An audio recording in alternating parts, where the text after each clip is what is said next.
podcast.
Accusé, levez-vous.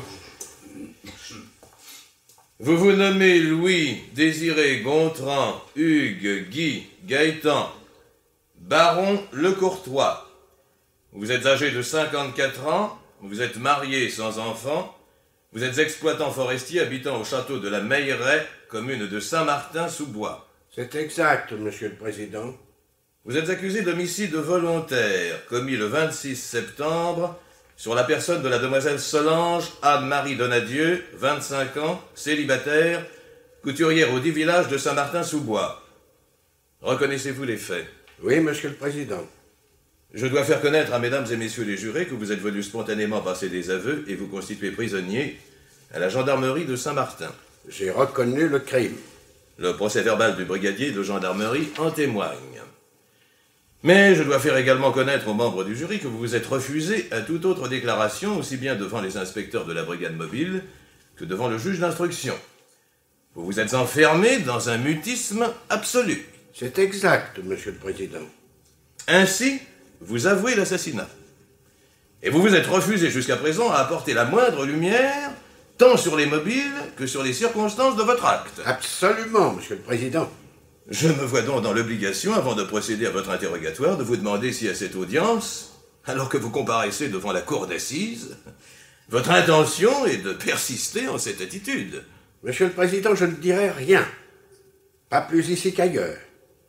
Je vous prie de m'excuser si je parais ainsi manquer à la déférence qui vous est due et que je vous porte. Mais quel que soit le cours des débats, je suis résolu à ne prononcer aucune parole. Ainsi, vous refusez toute explication. Vous avouez avoir tué Solange Donadieu et vous ne voulez faire savoir ni comment, ni pourquoi. Vous refusez de vous défendre. Oui, monsieur le président. J'ai même refusé de choisir un avocat. On m'a commis d'office un défenseur. Je lui ai interdit de plaider. Monsieur le président, je voudrais dire un mot. Je vous en prie, maître. Ma conscience professionnelle me commande de faire devant la cour et devant le jury la déclaration suivante. Désigné par monsieur le bâtonnier pour assurer la défense de monsieur le baron Le Courtois, j'ai eu avec mon client plusieurs entretiens. Malgré mon insistance, je n'ai pu obtenir de lui aucun éclaircissement. Et en outre, il m'a effectivement interdit formellement et d'intervenir dans les débats et de prononcer une plaidoirie. Je suis donc contraint, malgré moi, au silence. Et je tenais à ce que la cour et le jury en connaissent la raison. Mais enfin, c'est insensé. Ce n'est pas à un homme comme vous, baron Le Courtois, que j'ai à rappeler la peine que vous encourez. Je la connais, monsieur le président. La peine capitale. Enfin, quoi, on ne se laisse pas condamner comme cela, sans se justifier. Je demande la parole, monsieur le président. Vous avez la parole, monsieur le procureur. Mon intervention va sans doute paraître étrange. Elle est en tout cas inhabituel pour un procureur de la République. Mais en mon âme et conscience, je dois faire savoir que le dossier que j'ai entre les mains est vide. Et l'enquête n'a pu établir aucune charge contre l'accusé. Tout semble au contraire se conjuguer pour l'innocenter. Nous ne possédons que ses aveux. Et rien que ses aveux. Ils doivent suffire, monsieur le procureur. Oui, je dois les retenir et je les retiens, mais serviteur de la loi et de la justice, j'estime qu'un jugement sain et droit sur un acte criminel ne peut être ni requis ni prononcé dans l'ignorance des circonstances qui l'ont entouré.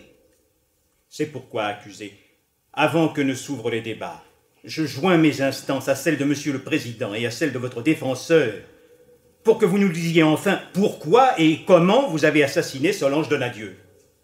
Je me rends compte, monsieur le procureur, ce que représente pour un magistrat tel que vous la requête que vous me présentez. Et il me plaît de rendre hommage à votre esprit d'équité. Mais je ne puis y déférer. Et je garderai le silence. Mais donnez-nous au moins une raison à votre silence obstiné. Monsieur le Président, lorsqu'un homme d'honneur s'accuse d'un acte tel que celui dont je me déclare coupable, il n'y a pas à ergoter sur des détails qui, de toute façon, ne peuvent être qu'indignes et sordides. Je n'ai maintenant qu'une parole à ajouter. Ça sera la dernière que vous entendrez de ma bouche. Je vous écoute. Je vous demande la permission de m'asseoir. Je vous l'accorde. Greffier, inscrivez que devant le refus de l'accusé de répondre à toute question, j'ai dû renoncer à son interrogatoire. Monsieur le Président, nous pouvons toutefois entendre les témoins. Ils nous aideront peut-être à comprendre cette affaire. Espérons-le. Huissier, appelez le premier témoin. Le Bellec, Adrien.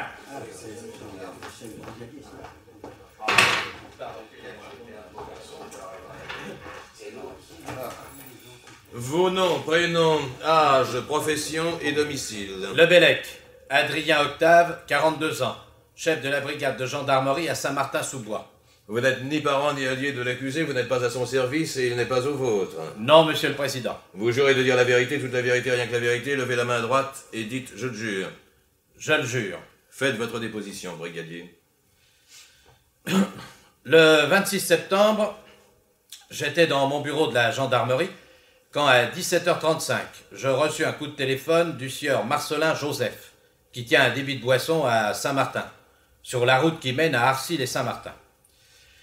Il m'avisait que la femme Lecomte Léonide, connue de moi comme une indigente de la commune, venait de lui déclarer que s'étant rendue dans le bois pour faire un fagot, elle avait vu, au lieu dit le chêne du pendu, le corps d'une femme qui lui avait paru être morte.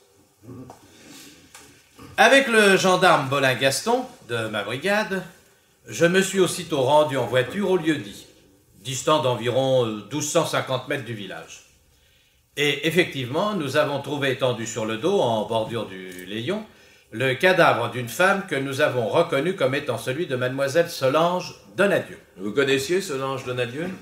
Saint-Martin-sous-Bois n'est pas un village très conséquent, monsieur le Président. Comme brigadier de gendarmerie en fonction depuis 7 ans, je connais tout le monde. Poursuivez, brigadier. Eh bien, tout d'abord, ça m'a étonné de trouver Solange Donadieu dans cet état. Mais pourquoi avez-vous été étonné? Monsieur le Président, je savais que Solange Donadieu était une jeune fille sérieuse. Alors ça m'a étonné qu'elle ait été assassinée. Ce sont plutôt les filles légères qui se font assassiner. Car vous avez tout de suite vu qu'elle avait été assassinée. Oui, monsieur le Président, j'ai vu des traces suspectes à son cou. Alors j'en ai déduit que c'était pas une mort naturelle, qu'il y avait eu lutte et que Solange Donadieu avait été étranglée. Je peux tout de suite signaler à mesdames et messieurs les jurés qu'en effet, les constatations du médecin légiste ont conclu à la mort par strangulation, ayant entraîné une fracture des cartilages du larynx. La victime portait en outre, sur le visage, au bras et sur la poitrine, des ecchymoses pouvant provenir de coups et des traces d'égratignures causées par des anses. Poursuivez, brigadier. Alors j'ai procédé aux constatations sur place, comme il se doit. Vous n'avez rien relevé de suspect, pas de traces de chaussures sur le sol, par exemple? Non, monsieur le Président, vous savez, à cet endroit-là, il n'y a que des feuilles mortes, des débris de ronces ou de menues branches. Donc pas de traces. Sous le corps, les herbes étaient un peu foulées. C'est tout. À environ 2 mètres du cadavre se trouvait le sac à main de Solange Donadieu, ouvert, avec dedans un mouchoir, une clé, et puis quelques babioles, comme en ont les femmes. Comme il n'y avait rien d'autre à faire, aidé par le gendarme Bolin, j'ai transporté le cadavre jusqu'à notre voiture et je l'ai conduit au dépôt du cimetière. Et puis j'ai envoyé le gendarme Bolin prévenir monsieur le maire. Oui, pour qu'il avise madame Donadieu, la mère de Solange. Pendant ce temps-là, moi j'ai téléphoné au parquet, à la brigade mobile. Bon, il était environ 18h15. Bien. Et le lendemain, que s'est-il passé? Le lendemain, 27 septembre, dans la matinée, sur les 7h30, les inspecteurs de la brigade mobile sont arrivés. Tout de suite, ils ont pensé à un crime de rôdeur, de vagabond. Y a-t-il des individus de ce genre dans la région? C'est-à-dire, monsieur le président, qu'à cette époque-là, il en passe. Oui, des gars qui ont aidé aux vendanges, plus au sud, et puis qui remontent. Ils sont pas toujours tous d'une espèce très recommandable. Mais on les a à l'œil, monsieur le président. On peut pas être partout. Vous savez, monsieur le président, et tant qu'ils font rien, si leurs papiers sont en règle, on peut rien leur dire. Je retiens qu'au moment du crime, il y avait des individus assez louches dans la région. Continuez, brigadier. J'en arrive à 10h30. Oui, c'est à ce moment-là qu'a eu lieu le coup de tonnerre. Oui, car à cette heure-là, qu'est-ce que je vois entrer dans mon bureau? Monsieur le baron Le Courtois, qui sans bonjour ni rien, me dit tout raide: brigadier, arrêtez-moi, c'est moi qui ai tué Solange Donadieu. Vous êtes formel, brigadier. Ce sont bien ses propres paroles. Brigadier, arrêtez-moi, c'est moi qui ai tué Solange Donadieu. Oui, monsieur le président, c'est bien ce qu'il m'a dit verbalement, et que j'ai consigné ensuite par écrit dans mon rapport. Oui, monsieur le président. Ça a dû vous étonner. Vous pensez? Bien plus encore que de trouver Solange Donadieu étranglée. Monsieur le baron assassin. C'est bien simple, moi j'en revenais pas. Vous connaissez bien le baron Le Courtois? Madame, monsieur le président, c'est pas n'importe qui. D'abord, pour lui, j'ai des ordres. Mais comment cela? Dans la réserve, il est officier supérieur, commandant. Mais comme il a été officier dans l'active, en cas de mobilisation, il doit rejoindre dès le premier jour. J'ai un fascicule spécial pour lui. Je comprends. Oui. Alors, qu'avez-vous fait? À vrai dire, monsieur le président, moi j'étais embarrassé. Vous comprenez, l'officier supérieur, décoré. Dans ma vie de gendarme, jamais j'en ai arrêté. Justement, les inspecteurs qui avaient été faire un tour dans le bourg sont revenus dans mon bureau.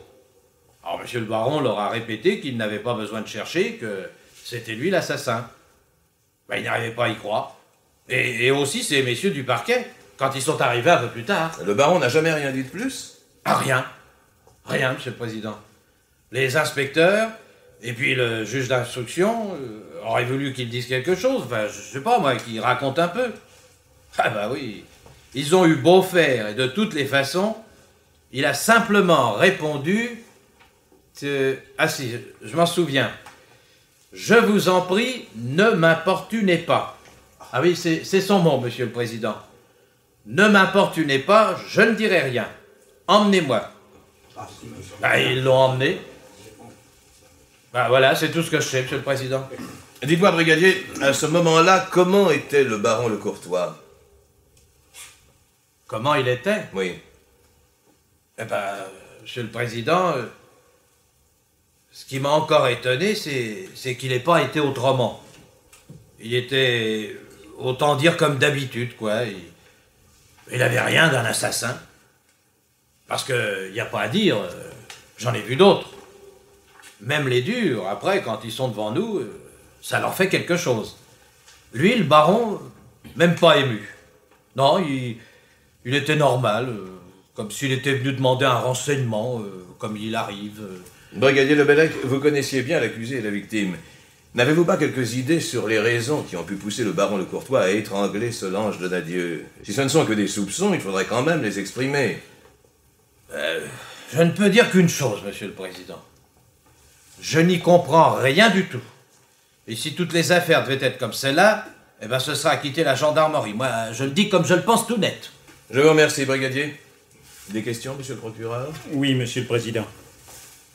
Le brigadier Lebellec, peut-il nous préciser si Solange Donadieu avait une raison particulière de se trouver le jour du crime aux Chênes du Pendu? Ah, ça c'est certain, monsieur le procureur. Ce jour-là, il fallait qu'elle passe par là. Expliquez-nous pourquoi, à votre connaissance. Parce que c'est le jour où d'habitude elle allait toucher le loyer que le fermier de la Ménéteuse, une grosse ferme qui est à 3 km environ de Saint-Martin, doit à sa mère pour une pâture. Ah, une pâture assez importante, ma foi. À son retour, Solange Donadieu était donc porteuse d'une somme d'argent assez importante. Ah non, c'est-à-dire que non, monsieur le procureur. Voilà, la patronne n'avait pas à la ferme assez d'argent. Alors elle a dit que son mari passerait payer madame Donadieu.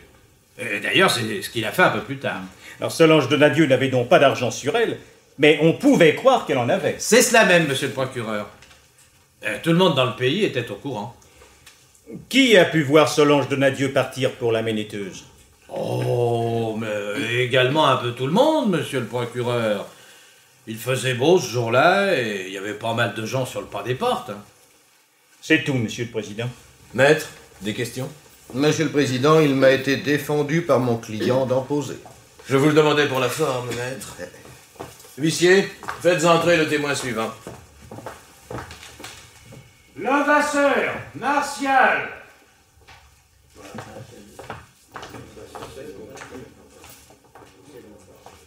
Vos noms, prénoms, âge, profession et domicile. Levasseur, Martial Kléber, 57 ans. Cultivateur propriétaire demeurant à Saint-Martin-sous-Bois. Donc vous êtes le maire, je crois. Oui, mon président. Et depuis tantôt 20 ans. Vous n'êtes ni parent ni allié de l'accusé, vous n'êtes pas à son service, et il n'est pas au vôtre. Oh, non, mon président.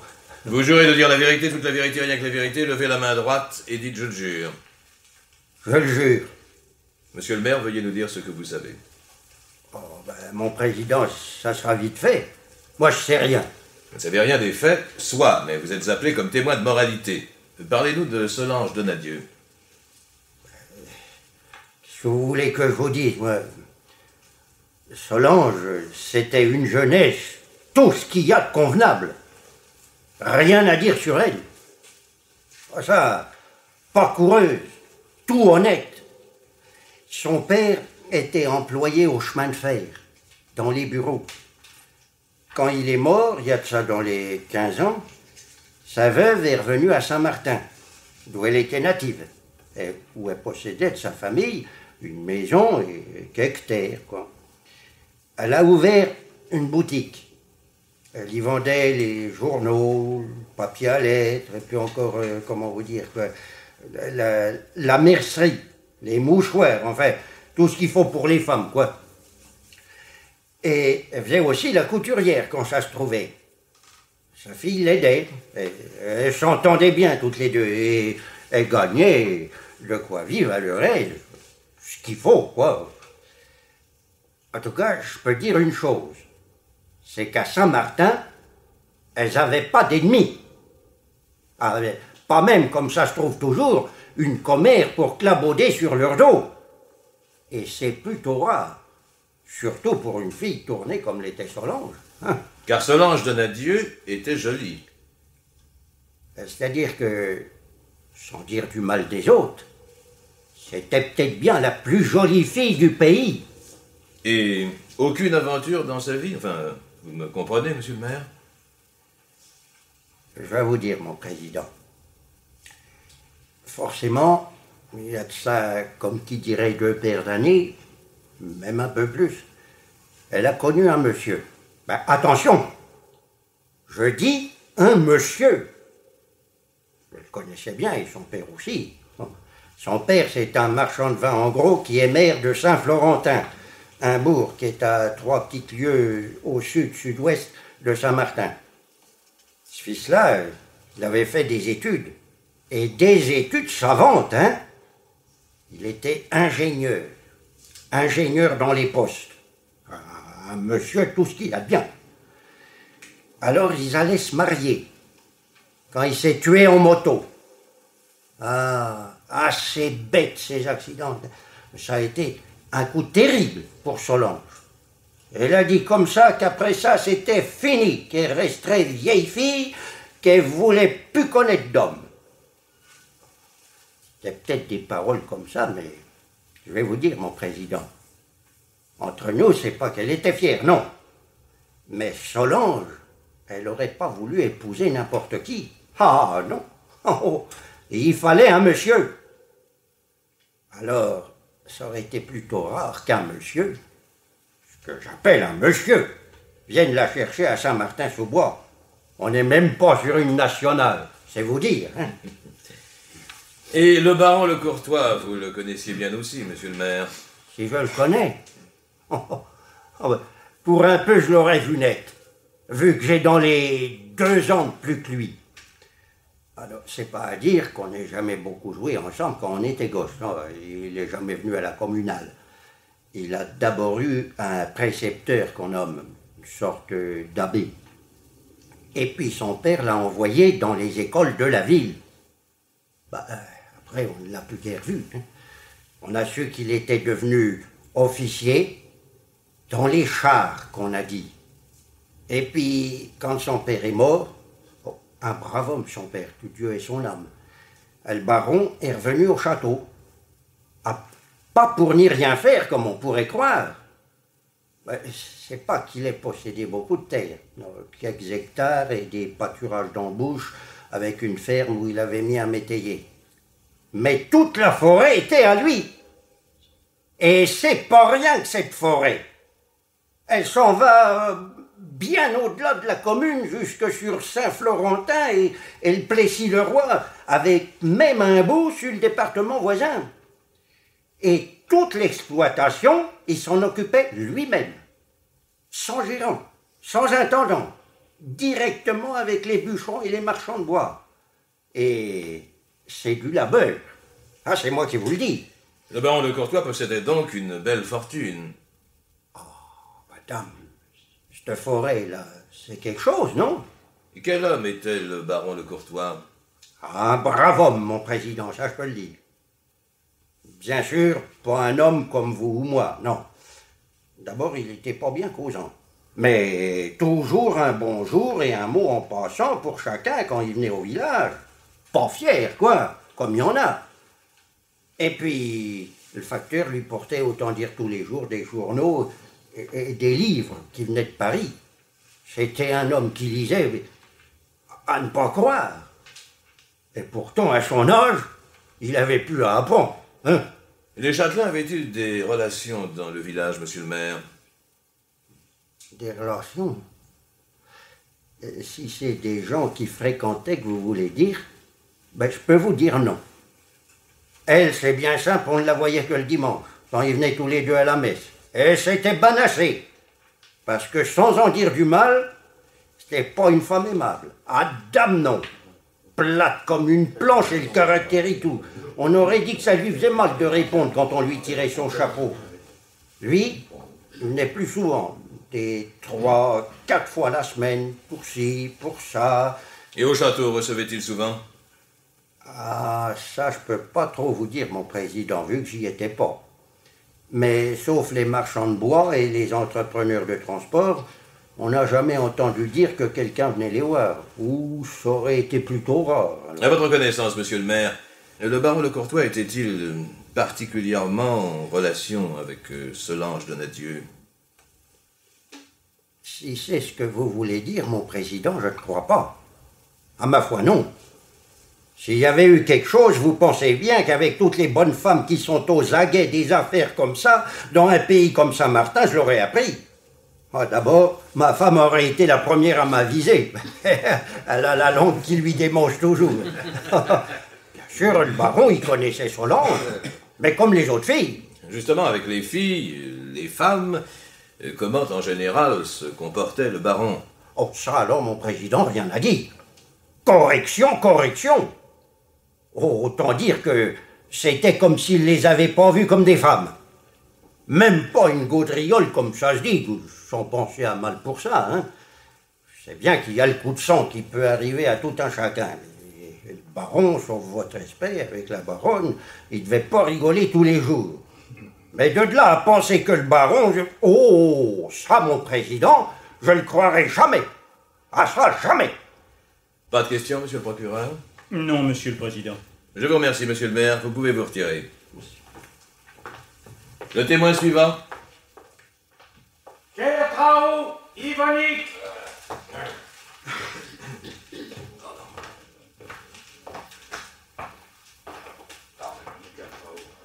Vos noms, prénoms, âge, profession et domicile. Kertrao Ivanik, 47 ans. Maître bûcheron demeurant à... demeurant, ma foi, tantôt à Saint-Martin, tantôt à Saint-Florentin, tantôt à Arcis, tantôt même dans la forêt, ça dépend où elle travaille. Bon. Vous n'êtes ni parent ni allié de l'accusé, vous n'êtes pas à son service et il n'est pas au vôtre. Ah, je travaille pour le baron. Mais je suis pas son domestique, si c'est ça que vous voulez dire. Vous jurez de dire la vérité, toute la vérité, rien que la vérité, levez la main droite et je le jure. Dis donc sur un certain que je le jure, je suis pas un menteur. Non, dites simplement je le jure. Je le jure. Vos déclarations, monsieur Kertrao, peuvent avoir une grande importance. Je demande à mesdames et messieurs les jurés d'être tout particulièrement attentifs. Monsieur Kertrao, que savez-vous des faits qui sont reprochés à l'accusé? Voilà comment ça s'est passé. Le 26 septembre, dans l'après-midi, on était les compagnons et moi à travailler dans une coupe, en un lieu qu'on nomme le Vôtre à Colin. Et justement, j'étais ennuyé vu qu'on avait à abattre un orme. Un maître arbre, ma foi, qui se présentait mal rapport à des baliveaux qu'il fallait pas que sa chute écrase. Vous me suivez? Allez, je t'en prie. Alors justement que monsieur le baron s'amène à cheval comme d'habitude. Le baron venait-il souvent surveiller vos travaux? Tous les jours. D'abord, c'est lui qui marquait les arbres à abattre, il venait voir comment ça marchait, comment les charretiers amenaient les troncs, comment on faisait les stères, tout, quoi. Et toujours à cheval. En forêt, le cheval, c'est plus pratique que la voiture. Alors, quand il a été là, ça fait que je lui ai expliqué que pour cet orme, ça se présentait mal. Et ensemble, on a discuté le coup. Car il faut pas se tromper, il s'y connaissait, monsieur le baron, tout autant que son père, qui était un fameux forestier. Alors, ça fait qu'on a décidé d'un commun accord, d'abord débrancher, et puis de les téter. Enfin, lui couper la tête, quoi. Et puis de l'orienter avec des cordes. Et quand on a conclu que comme ça, c'était le mieux, monsieur le baron est remonté à cheval, a regardé sa montre et il a dit « 5h moins 20, ça va, je serai rentré pour prendre le thé. » Et il est parti. Monsieur Kertrao, êtes-vous certain que lorsque le baron vous a quitté, il était effectivement 17h moins 20? Ça sûr et certain. Même que, je sais pas pourquoi, machinalement, j'ai regardé ma montre et qu'elle marquait aussi 5h moins 20. Et même qu'après, avec les gars, on a un peu rigolé parce que monsieur le baron, tout de même, c'était un homme, hein. Il buvait de cette tisane-là comme une vieille femme, hein. Monsieur Kertrao, Ouais. vous connaissez bien la forêt? Si je la connais. Vous pouvez y penser, ça. Pour autant dire, j'y ai passé toute ma vie, moi. À votre avis, le baron Le Courtois, vous quittant à 17h moins 20 au Vôtre à Colin, pouvait-il être, mettons, à 17h aux Chênes du Pendu et être de retour au château de la Meilleraie à 17h10, 17h15? Ça, je vais vous le dire, alors. Du Vôtre à Colin jusqu'aux Chênes du Pendu, on peut pas dire que c'est bien loin. Non. Mais pour aller de l'un à l'autre, ça demande tout de même du temps parce qu'il faut faire le tour de l'étang et même un peu plus vu que la queue de l'étang, c'est autant dire un bourbier et qu'il faut descendre jusqu'à la pierre aux biches pour trouver un gué. Pour faire ça en 20 minutes, il aurait fallu que monsieur le baron pousse rudement sa bête à Sadamouille, alors avec qu'il la pousse drôlement. D'autant plus que le terrain n'est pas si bon. Vous savez, du Chêne du Pendu au château, ça va, il y a un bon léon, là. Mais ça va tout de même chercher dans... Attendez, dans les 2 km 300... ça peut se faire en un temps de galop, d'accord, mais faut pas qu'on s'amuse, hein. Je prie le jury de se souvenir des précisions que vient de donner monsieur Kertrao. Des questions, monsieur le procureur? Oui, monsieur le président. Je vous en prie. Monsieur Kertrao, pouvez-vous nous dire comment était l'accusé au moment où il vous a quitté au Vôtre à Colin? Ma foi, il était comme toujours, lui, pas autrement. Il n'a pas manifesté d'impatience, de hâte, comme quelqu'un qui aurait eu un rendez-vous? Ma foi, non, il nous a dit bonsoir et à demain. Ah oui, il a dit aussi, je me souviens, attendez-moi pour abattre l'arbre, j'aimerais être là. Il n'avait pas l'air pressé. Pour ça, non. Dans quelle direction s'est-il éloigné? Vers le Chêne du Pendu ou vers la Meilleraie? Ça, on peut pas le dire. S'il allait aux chaînes du pendu, à la patte doigt, il fallait qu'il prenne à sa main gauche. Mais s'il allait au château, il obliquait sur sa main droite. Mais voilà, c'est que nous on était, on voyait pas la patte doigt, nous. Je vous remercie. C'est tout, monsieur le président. Vous pouvez vous retirer, monsieur Cartraou. Ah ben, Faites entrer le témoin suivant. Martinelli, Ange, Raphaël.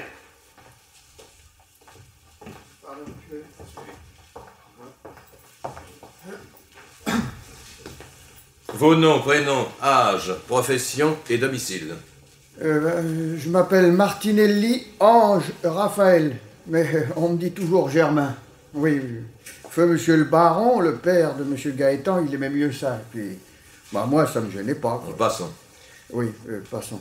Eh bien, je vais tantôt avoir 62 ans. Et c'est un âge, vous savez. Je suis valet de chambre au château de la Meilleraie et j'ai jamais fait d'autre place. Ben, il faut vous dire que... Vous êtes donc au service de l'accusé. Ah, vous pouvez le dire, monsieur le président. Au service de monsieur le baron, comme j'ai été à celui de feu monsieur le baron, son père. Et pas seulement valet de chambre, mais c'est aussi moi qui, tous les jours du bon Dieu, fais les courses au village, avec l'automobile. Et c'est moi qui m'occupe du jardin et qui soigne le cheval. Ah, c'est du service, ça. Oh, c'est pas que je m'en plaigne. Mais avec ma femme qui fait la cuisinière, et ma fille qui est un peu bossue, la pauvre, elle fait le ménage, eh ben on était heureux au château. Et on était heureux. Jusqu'à ce qu'arrive ce coup de malheur qu'on n'y comprend rien. La Sainte Mère de Dieu, ça. Comme vous êtes au service de l'accusé, vous n'avez pas à prêter serment. Dites-nous simplement ce que vous savez de ce coup de malheur, comme vous dites. Ah, ben... Qu'est-ce que je peux vous dire, monsieur le président? Une histoire comme celle-là, ça vous tourne les sangs, voilà, tout. J'en suis encore malade, moi. Il y a un point sur lequel une précision de votre part peut sans doute être décisive. Ah bon? Vous étiez là quand le 26 septembre, le baron de Courtois est rentré au château. Ben, bien sûr, j'étais là, monsieur le président, où j'aurais pu être. Ben, c'est le matin que je descendais à Saint-Martin avec l'automobile. Quelle heure était-il alors? Oh, dans les 5h05, 5h10, pas plus. Ben, juste pour le thé. Oui, on servait le thé à cette heure-là dans le petit salon. Enfin, c'était le thé pour madame la baronne. Ah oui, monsieur le baron, lui, préférait un verre de Porto. Ben, moi, personnellement, je le comprends. Parce que le thé... Vous connaissez bien les chevaux, monsieur Martinelli? Si je les connais, oh là là. Pensez, monsieur le président, que j'ai fait mon service au premier chasseur à cheval. Un fier régiment. Et qui était encore à cheval du temps que je vous cause. Hein. Et même, si j'avais su mieux écrire, eh ben, je serais passé brigadier.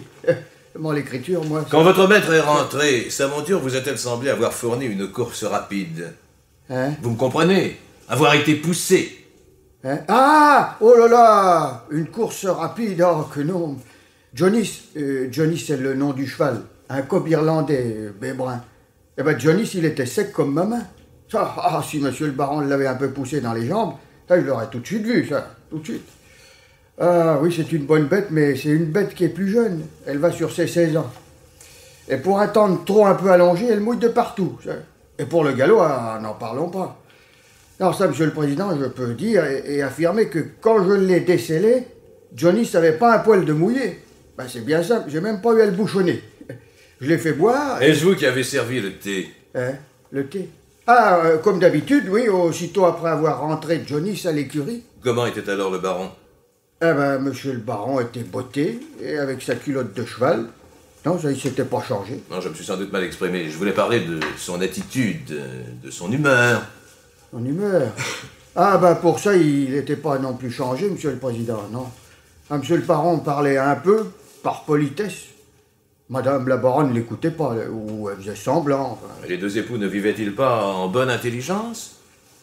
Ben, pour ce qui est de l'intelligence... Ah, je devrais peut-être pas le dire, mais tant pis, je le dis comme c'est vrai. Hein. Madame la baronne, elle en avait guère.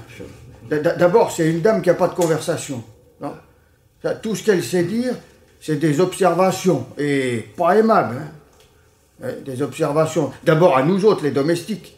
Et pourtant, monsieur le président, et pourtant tous les trois, on connaît le métier, ça je le jure.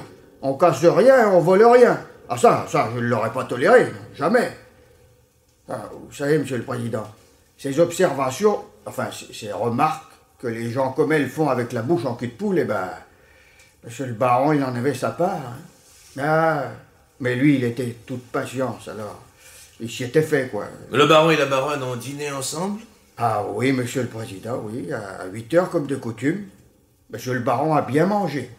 Bah, c'est une fière fourchette. Mais madame la baronne, elle a pinoché dans son assiette. Bon, il lui en fallait moins qu'à un oiseau. C'est bien pour ça qu'elle est si maigre. Et puis, je crois aussi que c'est un genre qu'elle se donne. Quelles furent leurs conversations durant ce dîner? Ah, ils n'ont pas conversé. Oh là là, pendant les repas, ils n'échangeaient pas une parole, ça non. Il y avait des semaines de ça. Et après le dessert, monsieur le baron se levait et disait « Je vous souhaite bonne nuit, mon ami ». Et puis il allait dans son bureau. Alors madame la baronne est montée dans sa chambre et s'enfermait. Et pour vous dire, elle n'appelait même pas ma fille pour la déshabiller. N'y avait-il jamais personne à leur table? Ah non. Ah si, le jour de Saint-Martin. Et ils invitaient monsieur le curé. Ah oui, alors là on sortait le grand service et les verres en cristal. Oh, mais à part ça, jamais personne. D'abord, madame la baronne ne voulait pas. Savez-vous pourquoi? Bah, c'est le président, je suis pas plus bête qu'un autre. Et pour moi, il y avait quelque chose. Oh, il y avait quelque chose. C'était pas naturel de vivre comme il vivait. Pensez que monsieur le baron n'allait même pas à la chasse. Jamais. Avec la forêt qu'il avait, enfin. Non, je vous dis ça, il y avait quelque chose. Quelque chose de mystérieux. Venons-en au lendemain, au 27 septembre. Que s'est-il passé? Eh bien, c'est bien simple. Je vais tout vous dire. Tout. Et ça, je suis pas prêt de l'oublier. Donc, c'était le matin. Et comme j'ai déjà eu l'avantage de vous l'exposer, monsieur le président, je me suis rendu à Saint-Martin avec l'automobile et avec la liste des commissions que m'avait remise Aurélie. Mais Aurélie, c'est ma femme. Enfin, passons. Alors, il y avait du sucre, des noix... Ah oui, je vous en prie, peu importe. Mais attention, ça importe, là, monsieur le président. Ah oui, parce que c'est justement chez l'épicier, et Berthollet qui s'appelle l'épicier, c'est lui qui gère le dépôt des docks généraux. C'est chez lui que je vois qu'ils avaient tous l'air sans dessus-dessous, avec de drôles de têtes. Ah, qu'est-ce qui se passe que je demande naturellement? Comment, vous savez pas que me fait Berthollet? Non, que je fais. Et comment voulez-vous que je sache? Je viens seulement d'arriver. Et c'était vrai, monsieur le président, j'arrivais. Alors il m'a lâché. Solange Donadieu a été assassinée. Ah. Alors, ça m'a fait un coup. Alors un de ces coups... Vous connaissiez particulièrement Solange Donadieu? Solange Donadieu? Ah, non, pas particulièrement, comme vous dites. Non, je la connaissais comme je connais tout le monde à Saint-Martin. Vous pensez, depuis le temps que tous les jours, je viens y faire les courses avec l'automobile. Et ensuite? Ensuite, je suis rentré au château avec l'automobile. J'ai fait autant dire qu'un bond jusqu'au bureau de monsieur le baron. Même qui m'a fait la réprimande parce que je n'avais pas frappé avant d'entrer. Alors ça, monsieur le président, c'était la première fois que ça m'échappait après 40 ans de service. Alors là, je lui ai dit tout d'un trait, Solange Donadieu a été assassinée. Alors qu'a dit le baron? Sur le moment, il n'a rien dit. Rien. Mais il est devenu tout blanc. Mais alors blanc. Et puis il s'est pris la figure dans les mains, comme ça. Et moi, je lui racontais tout ce que m'avait raconté Berthollet, touchant ce crime horrible. Mais je suis sûr et certain qu'il n'écoutait pas. Puis alors, tout d'un coup, il s'est sorti la figure des mains et il m'a dit « Germain, vous allez me conduire à Saint-Martin. » Et on y a été avec l'automobile. Le baron n'a pas été voir sa femme avant de partir? Oh, il était bien trop pressé, ça. Accusé, vous venez d'entendre la déposition du témoin. N'avez-vous rien à dire sur ce qu'a déclaré votre valet de chambre? Il m'est déplaisant, monsieur le président, de devoir répéter que je ne dirai rien. C'est bon. Asseyez-vous. Monsieur le procureur?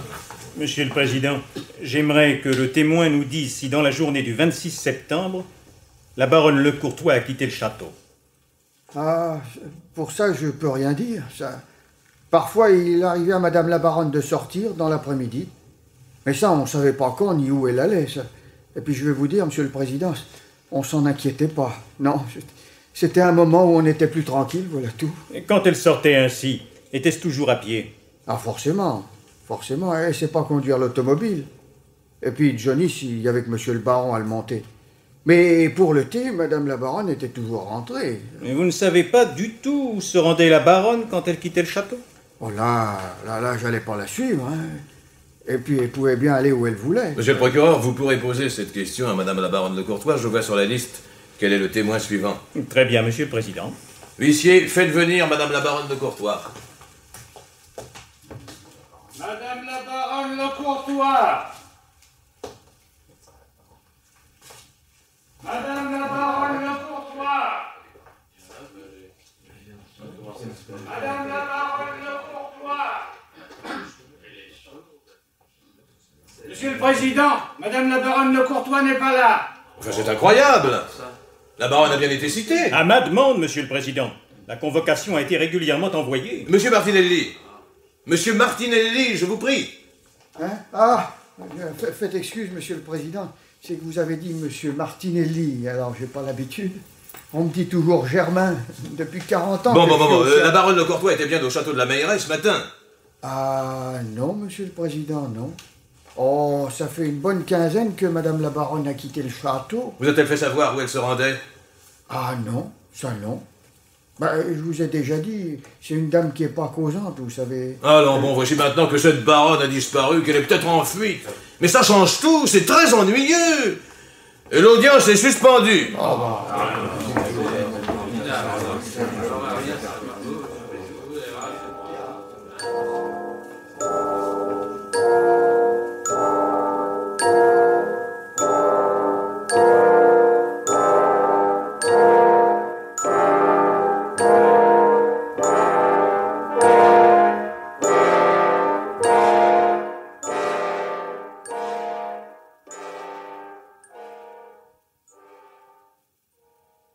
Tiens, c'est toi, Georges. Quand on m'a fait savoir que quelqu'un m'attendait au parloir, je pensais pas que ce pût être toi. J'avoue ma surprise de te voir ici. Et moi, j'avoue tout de suite la joie que j'éprouve. La joie. Permets-moi de te dire que ce mot sonne étrangement dans une prison. C'est que j'étais un peu inquiet en venant ici. C'est bête, hein, je me demandais... Ah, mais voilà, c'est fini. Tu me tutoies comme autrefois. Et ça me fait rudement plaisir. Mon cher, en dehors de mes camarades de promotion, je ne tutoie autant dire personne. Mais nous avons fait la guerre ensemble, toi comme officier de réserve, moi comme officier d'active. L'usage a été parfois admis qu'à grade égal, on se dit tu en signe d'estime. Mais moi, c'est de l'amitié que j'avais pour toi. Je n'ai pas hargné l'amitié que moi aussi je t'ai portée, que je t'ai conservée. C'est bête à dire. Hein. Une amitié comme la nôtre, ça compte.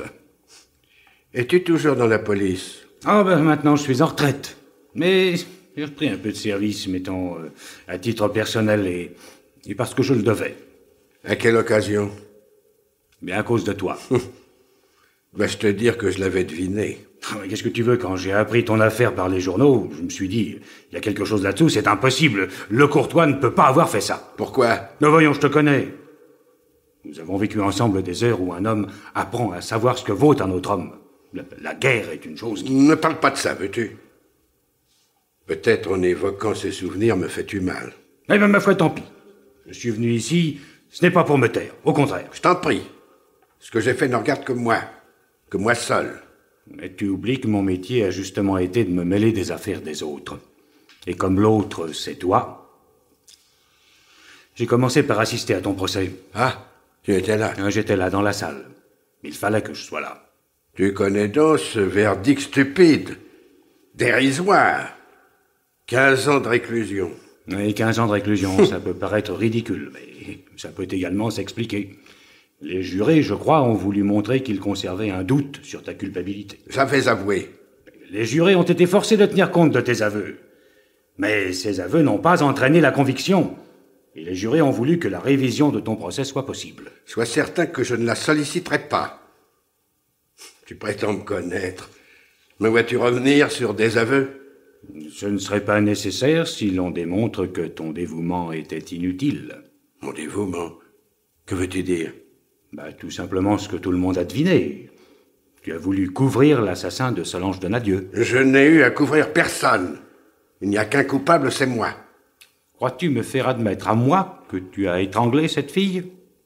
Quelle preuve as-tu de mon innocence? Tiens, rien que ça.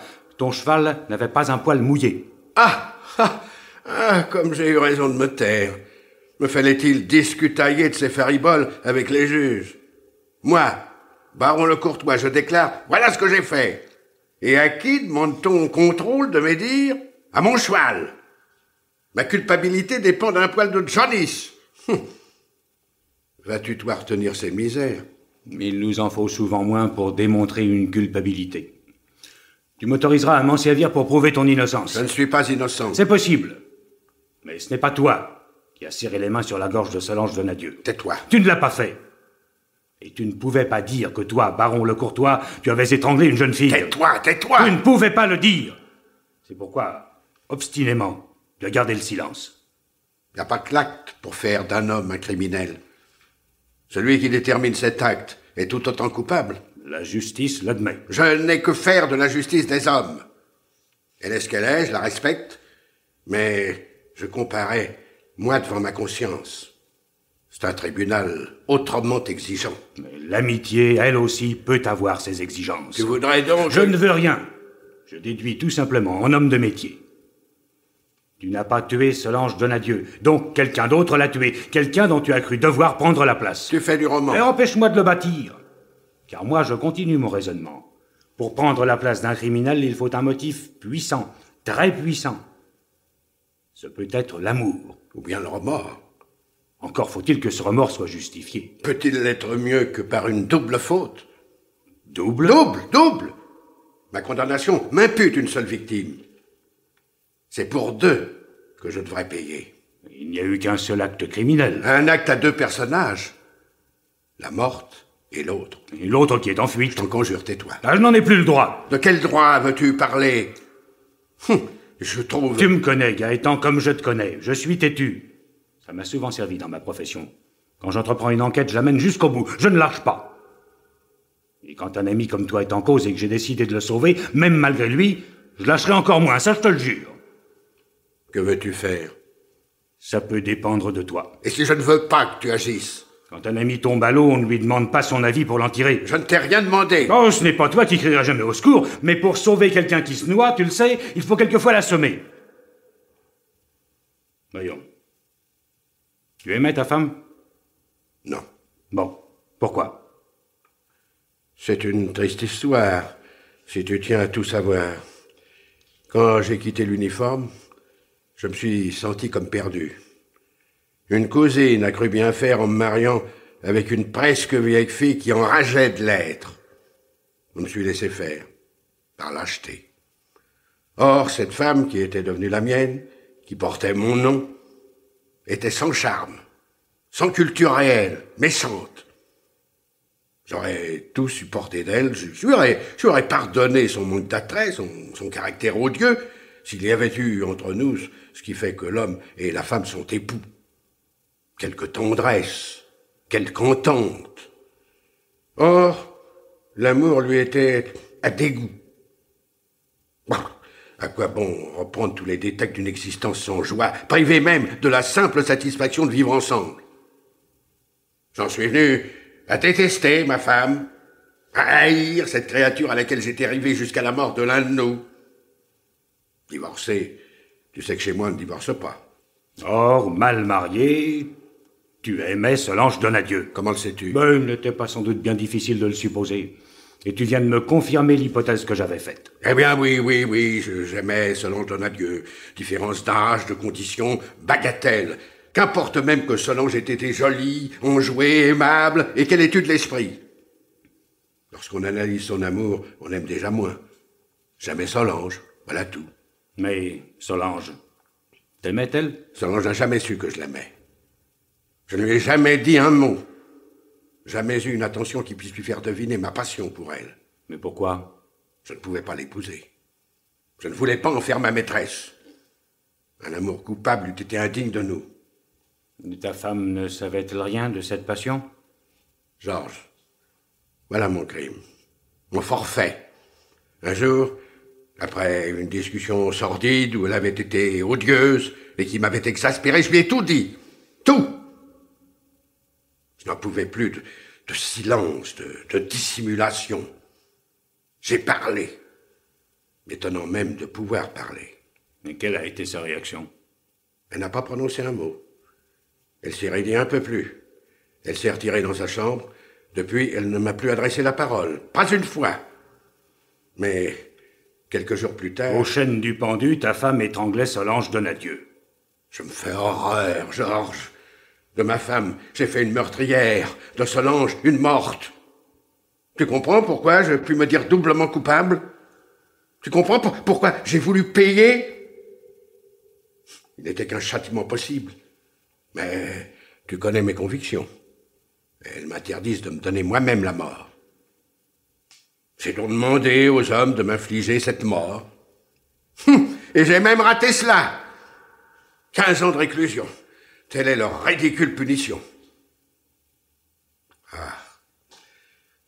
Écoute, maintenant, laisse-moi. Tu as obéi à un sentiment d'amitié. Je t'en sais gré, mais tu ne peux rien pour moi. Un mot encore. Dis-moi, sais-tu où se trouve ta femme actuellement? Elle n'a pas cru devoir m'en informer. Sais-tu pourquoi? Peu m'importe. J'ai fait ce que je devais faire et il suffit. Détrompe-toi, cela importe. Ta femme se cache. A-t-elle peur? Non, elle a honte. A-t-elle compris que son acte... C'est de ton acte qu'elle a honte. Mon acte? Elle est persuadée. Et elle est sans doute la seule. Elle est persuadée que c'est toi qui as tué Solange. C'est impossible. Puisque... C'est possible, puisque ce n'est pas elle qui a étranglé Solange. Pas elle? Non. Mais alors... Alors, bien le roman, c'est toi qui l'as forgé tout seul. Tu n'aimes pas ta femme, tu aimes Solange, tu avoues cet amour à ta femme, tu apprends que Solange a été tuée, et ton imagination prend le mort aux dents. Comme ta conscience est torturée, tu inventes un devoir, et tu vas te livrer à la gendarmerie sans même prendre la peine de t'informer si ta femme est sortie le jour du crime. Elle était à la Maigret? Tu en es certain? Ça n'aurait pas été la peine d'avoir tant d'années appartenu à la police pour ne pas savoir mener une petite enquête. La baronne ne vient pas à l'audience. Le président, qui a tes aveux, passe outre. Bon, mais moi, curieux par métier, je veux savoir pourquoi elle n'est pas venue. Je la retrouve qui se terre chez une vieille amie. La cousine qui a fait notre mariage. C'est possible. De ta femme, rien à tirer. On ne peut pas l'approcher, elle refuse de voir qui que ce soit. Son amie est réticente, mais elle m'en lâche assez pour que j'arrive à comprendre. Le 26 septembre, vers 17h, elle a téléphoné à ta femme. Mais elle n'a rien dit? Pourquoi aurait-elle parlé? Tu avouais. Pourquoi aurait-on cherché ailleurs? À l'instruction, j'ai lu les procès-verbaux. Ta femme ne dit rien. Elle n'est au courant de rien. Elle ne sait rien. Mais à l'audience, elle aurait dû témoigner sous serment. Tu saisis? Sous serment. Elle a redouté de devoir révéler ce que tu lui avais avoué sur Solange. N'en dis pas plus, Georges. Alors, qu'en reste-t-il de ton roman? En quoi es-tu coupable? J'ai pu commettre une erreur. Ma femme n'est pas la meurtrière, soit. Ma faute reste de n'avoir pas évité à celle que j'aimais une mort atroce. Mais qu'aurais-tu pu faire? Nul ne pouvait rien faire. C'est contre le crime le plus banal, le plus stupide qu'on ait sans défense. Tu connais l'assassin? Mais je crois, oui. Le 26 septembre, un de ces gars dont le brigadier de gendarmerie a parlé à l'audience, un rouquin au nez de travers, a quelque peu rôdé à Saint-Martin. Il a sans doute entendu dans un bistrot ce qu'on racontait de Solange, de l'argent qu'elle aurait sur elle en revenant. Pour coups et blessures portés sur un de ses camarades après beuverie, on a récemment arrêté ce rouquin. On a trouvé sur lui un petit porte-carte portant les initiales SD. Il prétend l'avoir trouvé par hasard dans le bois.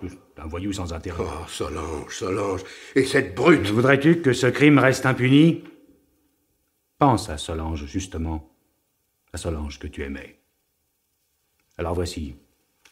Je vais m'occuper un peu du rouquin, l'amener à avouer. Je ne crois pas que ce sera très difficile de le confondre. Affaire de métier. Ensuite, je m'emploie avec ton avocat à faire réviser ton procès. Je ne pouvais rien faire avant d'avoir tous les atouts en main. J'ai avoué, Georges. J'ai avoué. Et ma parole... Ne sois pas idiot, monsieur le baron. Tu as avoué dans un moment de dépression nerveuse, air et paroles connues. Et il y aura un excellent remède pour soigner cette maladie. Ben, ce sera de venir passer quelque temps dans le coin où j'ai pris ma retraite, pêcher la truite, et entendre ton vieil ami te raconter ses souvenirs. Tu sais, ça arrive à en savoir des choses, un inspecteur de police.